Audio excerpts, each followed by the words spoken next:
ভাই ওই যে মুন্না।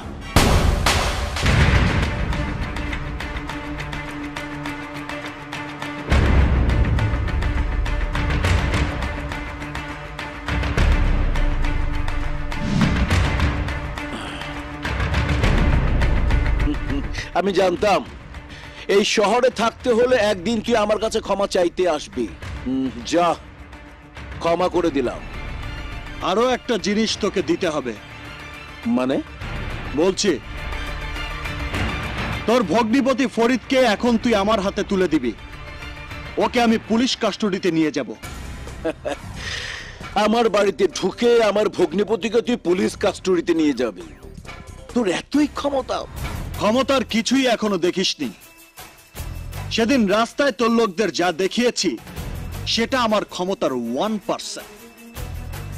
আর খুনি ফরিদকে আমার হাতে তুলে না দিলে দেখবি ক্ষমতার 100%।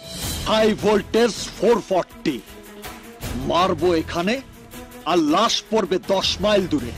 এই, আমার ফ্যামিলি ম্যাটার নিয়ে তুই আর একটা শব্দ উচ্চারণ করলে জান নিয়ে তুই ফেরত যেতে পারবি না। এটা তোর ফ্যামিলি ম্যাটার না, আমার ফ্যামিলি ম্যাটার। তোর খুনি ভগ্নিপতিকে আইনের হাতে ধরিয়ে দেবার উপর নির্ভর করছে আমার পুলিশ ভাইয়ের মান সম্মান ভবিষ্যৎ।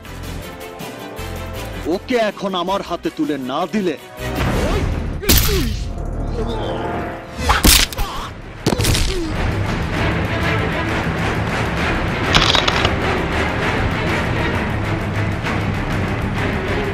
ফরিদকে তুই আমার হাত থেকে বাঁচাতে পারবি না।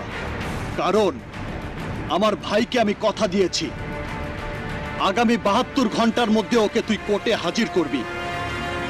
না হলে ওকে খুঁজে বের করে গলায় গামছা পেঁচিয়ে তোর সামনে দিয়ে টানতে টানতে নিয়ে গিয়ে খবর করে দেব।